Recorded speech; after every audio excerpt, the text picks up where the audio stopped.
আমার নাম মোসাম্মদ আর্নিয়া, আচ্ছা, হোম ডিস্ট্রিক্ট কোথায় আপনার? কুষ্টিয়া। কুষ্টিয়া। ভাইয়ের সাথে কিভাবে পরিচয় হলো জানতে পারি? পরিচয় টরিচয় কিছুই না, ফ্যামিলিগত বিয়ে হয়েছে, এই বিয়ের পরে পরিচয়। বেশ ভালো লাগলো বিয়ের পরে পরিচয়। ভাই অনেক দিন পর বলে যে আমি আগে শুনেছিলাম বিয়ে করেছেন, আজকে দেখলাম সব কিছু মিলিয়ে আজকে বউ দেখলাম প্লাস আজকে শোরুমও উদ্বোধন হলো, সব কিছু মিলিয়ে আজকেই এত প্ল্যানিং কিভাবে করলেন?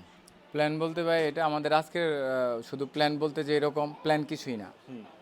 ঠিক আছে, সে আমার সহধর্মিণী, আমার ওয়াইফ। এটা নিয়ে মানুষের অনেক প্রশ্ন ছিল, সবাই বলছে আমি মানে আমার এক্স যে তাকে বিয়ে করছি।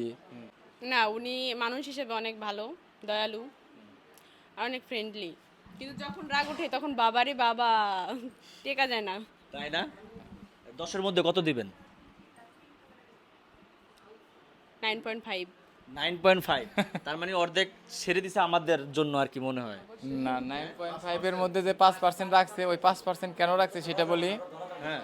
ওই আমি যে শাসন করি না, মানে ওই শাসনটা মানে হিসাবে নিচ্ছে না, কারণ আমি আগে কাউকে এইভাবে কখনো শাসন করি নাই। আচ্ছা। অনেক ঠকছি, কষ্ট পাইছি। ঠিক আছে, আমি চাই যে স্ত্রী স্ত্রীর মতো থাকুক, সে সংসারের দায়িত্ব কর্তব্যগুলো সঠিকভাবে পালন করুক। এনাদার বউরা যেভাবে সংসার করে ও সেইভাবেই করুক।